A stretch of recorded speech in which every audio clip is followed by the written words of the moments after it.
मंदिर आहे का ते शंकराचं अमरनाथचं, तिथं आम्ही हिरवळ खेळायचो.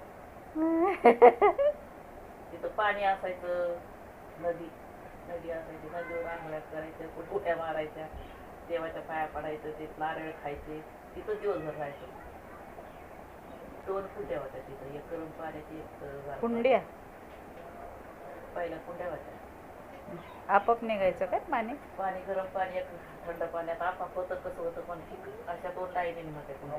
त्याला नळ खाली असायचे, बायका तिथं शिंद्याच्या बाया आंघोळ्या करायच्या, आणि वाल्या वाजता तिथं देवाला जायचं, महादेवाच्या पाया पडायला.